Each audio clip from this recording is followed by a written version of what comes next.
Hey, what's going on, everyone? Mike here at the BFH Garage. I have an easy one today. We're changing out the inner axle seals on a Rubicon Dana 44. This happens to be a TJ, but if you're doing a JK, the process is very similar. This will give you an idea how this is going to be done. First thing we do is we get the wheels and tires off, get your calipers off. You guys know how to do all that stuff. And then we need to pull out the axle shafts. So the axle shafts are attached by three 13mm bolts. You pull those off and these shafts will pull straight out. So you do that, make sure you have a little rag here to catch some of this grease at the end of your axle shafts, and then just set this out of the way. And after that, what we're going to do is we're going to get into the tie rod. And you need to pull your tie rod off in order to get this locker out. Sometimes you don't have to do that depending on what you're running, but in this case here, we're just going to get this thing out of the way because it makes it easier. We've already popped this thing loose. This one here, if you notice, this is a tie rod flip, so your tie rod would come out the bottom. If you're not sure how to do that, watch some of my other videos and you will learn. So I'm going to take this, get this up out of the way. And that way it'll stay out of my head here while we do this. So diff cover off, we're draining the fluid. We need to pull this little airline off here. We'll pull these bolts out and then we're going to pull the differential out. Now the thing that you got to be careful of is you're pulling this out, I talked about it, those shims need to stay side to side. Bearing caps need to go back on the way they came off. Otherwise, you're going to run into some problems. So with the axle shafts out, next up, we're going to finish letting this drain. We're going to pull the locker out and go from there. All right, with all the gear oil drained out of here, next thing we need to do is take out this locker. First thing we're going to do is take out the carrier bolts. Now, the thing you got to make sure, you have to have the axle shafts out first, otherwise this thing won't come out, and I've seen people fight those. In fact, early on in my gear changing days, I've done the same thing. So axle shafts out, but once you get these bolts out, if the preload is low because you have a lot of miles on it or it's worn in, there's a chance that this could just fall straight out. So as you're pulling bearing caps off, make sure you hold some pressure on there just to make sure it's not going to come flopping out at you.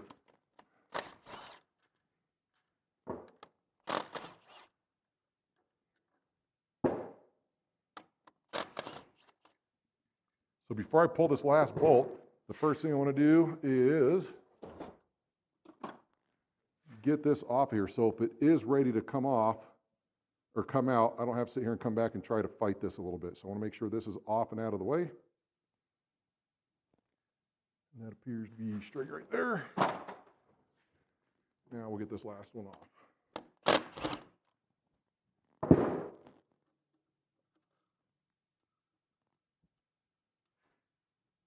That feels pretty tight in there. So that'll come off there. Now the other thing on this bearing cap here, it's attached to the locker thing, so you have to pull everything out all at once. Okay, so with the bearing caps off, or the bolts out of here anyway, we need to get this thing out. So the trick I use is a wrench on the ring gear bolt.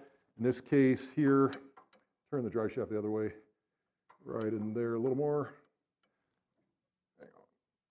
All right, go the other towards, yep. So what we're going to do is have Matt, he's going to, hold on a second, he's going to turn the drive shaft. You don't actually have to take it off. When I do gears, I do because you have to get to the pinion. But in this case here, he can turn the drive shaft and it is going to push this carrier right out to you. You see how this is coming out? Keep going. Okay, right, a little more. Is that all it's got? Okay. So I'm pulling it off and you can see everything's coming out, but I don't want to start getting things caught up in here, so I just got to make sure everything's out of the way. We're going to slide this out. Okay, come over on this side, Matt. To the, I want you to grab these shims right here. Yep. And so we got to keep these shims, I got them, on the side they came off. So we want to make sure we don't mix this up. And you can see how trying to hold a greasy carrier like this, or an oily carrier, it's going to be easy for stuff to just go sliding everywhere. So that's one thing you want to make sure you do, is keep those to the right side. Next up, Matt's going to go ahead and clean up the front side of this diff cover. We're going to get this all cleaned up. Actually, we'll push the seals out first, then we'll clean it up. So I'll show you how to do that here in just a second. So to get these seals out here, come take a look real quick. So your seals are right here, right inside the axle tubes, and they're pressed in. So to get them out, you just have to get something on the back side. In this case here, I'm using a 3/4 inch black pipe, this plumbing pipe, Schedule 40, no big deal.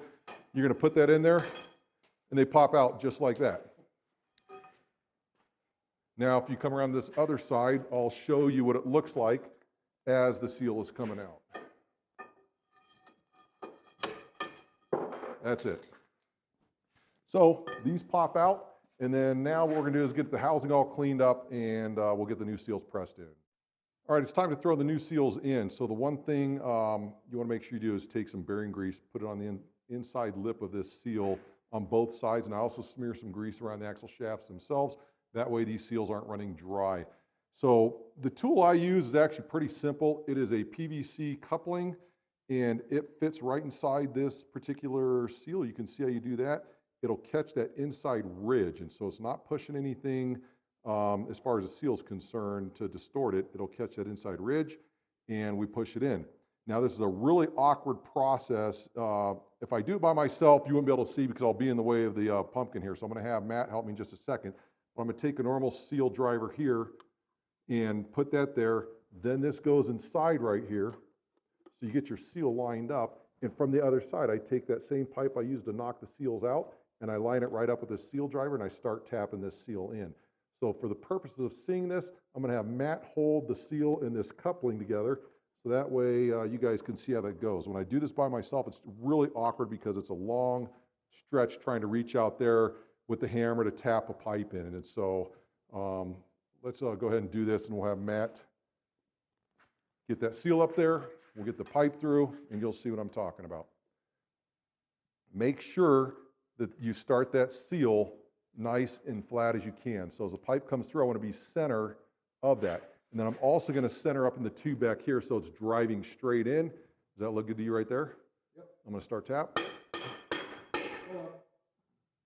One of the things you got to worry about is sometimes this thing can get offset a little bit. If that's the case, you're better to pull the seal back out and start over. Does that look like it's straight still? Okay. So let's pull it back out and let's take a look, see what happened here. So, no, that's still good. So that's good. So what I'm going to have you do now is take that pipe and put it towards the top side of that seal race up there. Okay. Top side of it. Okay. Did it straighten back out now? Can you see? Not yet. Not yet. Okay. Up top, right? Yep. Now? Okay, let's take a look. Okay.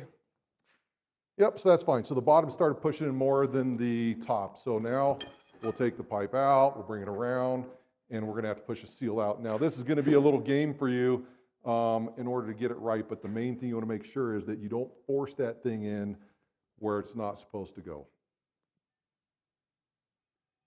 And if you need to pop it out, make sure you're touching metal, not the actual seal itself, right?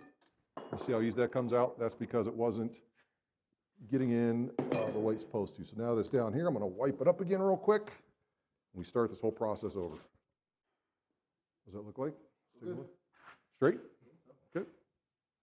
Yeah, I can feel it going in. So you'll hear when that hits home right there. Okay, go ahead, take that out.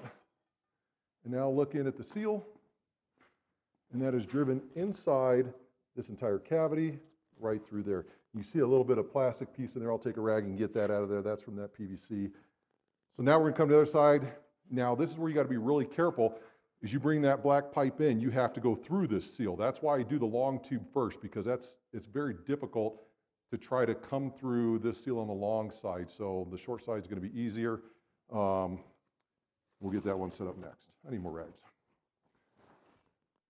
Okay, we got the first seal in. Now I'm gonna show you how to do it if you're doing it by yourself. The long side is a pain in the rear, but the same principle applies. Take your PVC, put it right there on the seal, and I'm going to first get this, actually I'm gonna take my short pipe. So I have a shorter pipe for the driver's side. So I'll at least get that ready. And that comes right through the other seal, and you see how it just sets there. I'm not tearing the seal or anything, and a little bit of room there. That's the nice thing about the 3/4 inch pipe. And I'm just gonna set it there for a second. Take this seal, I'm gonna set it, get it to where it just kind of teeter-totters a little bit. Take my seal driver here. Where's that? Come on, get it there, right. And then I'm gonna take this, slide it through, hold this with one hand, come back here. So I have pressure right there. Now I can just pop that. Now I'm gonna come back, take a look real quick. It's going in straight, as you can see, so now I can go ahead and drive it home.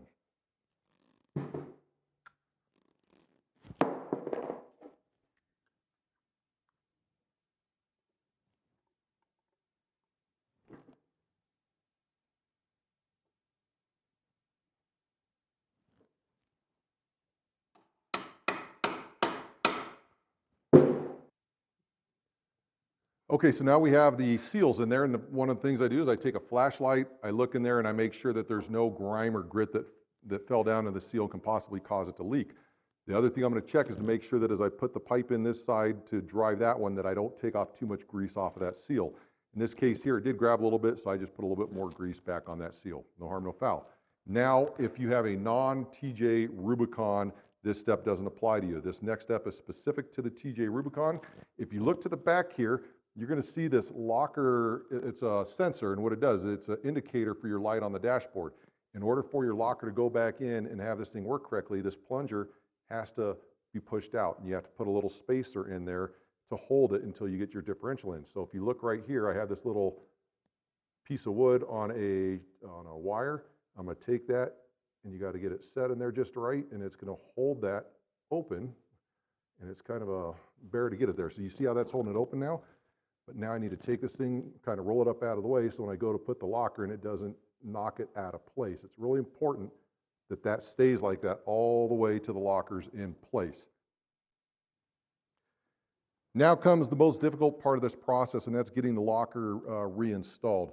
We have the spacer in there that keeps that plunger where it needs to be. The hard part is when you have these thin little shims right here. These shims can, they're just, it's kind of a pain in the butt to get them in there because you got to tap these in as you're going. These have a little bit of gear roll on them, so hopefully they slide right in. We'll see. Keep shims to the right side. This bearing cap is already on here, so I know it's on the right side in the right orientation. This one over here has one dot. There's one dot there, so I know the orientation is this way here. So getting this locker in is probably going to take you more than once, because if it gets cockeyed or if the shims don't start going in, you got to be patient with it. Get it back in, and we'll get this thing buttoned up.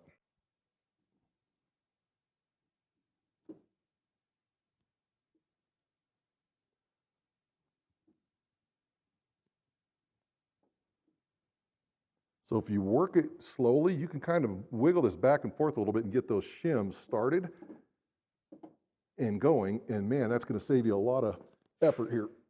So it only goes in that far. Now I'm going to have to use a dead blow, and that's a good thing. That means we have plenty of preload. Who set up your gears? Oh, that's right, it's me. Okay. So now we're going to start tapping this in slowly, because there's no reason to go fast now that I have it started. Okay, so you see the shim here, how it's not driving in with it. It doesn't mean I have to pull it out. I just have to get a little driver and start pushing that shim in with everything.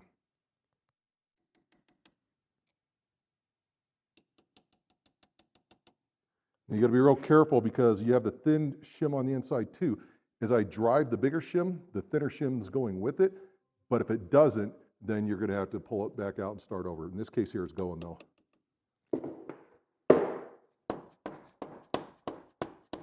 A little bit at a time. And you don't want to wail on these shims, because you can deform them.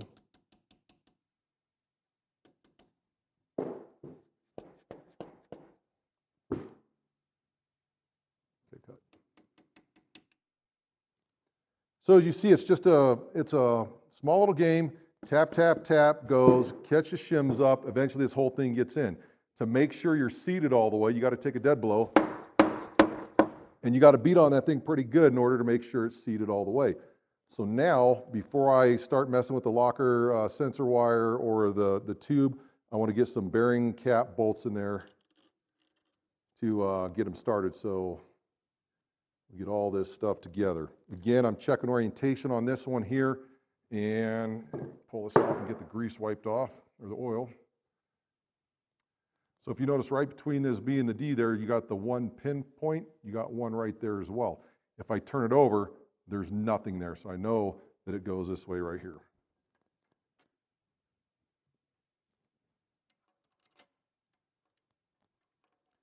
And sometimes it's easier to start the bolt first instead of trying to push your cap on. And once you get them both started with your finger there, then you can take your dead blow and just tap it. And then that sets that bearing cap. Now we just have to torque them down. And once we get done with that, we're going to pull. In fact, I'll just do this now. So for the TJ Rubicon owners, now it's safe to pull your little sensor, your sensor wire. So that spacer's out of there now. So now the plunger's on the right side where it needs to be. The one thing that I need to correct real quick is your air hose. I need to get this bracket behind the bolt. So I'll pull this one back out,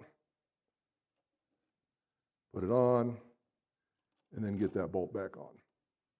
All right, so next I'll get these torqued to spec. I'll get this air hose on. We'll be ready to get the axle shafts in and button this thing up.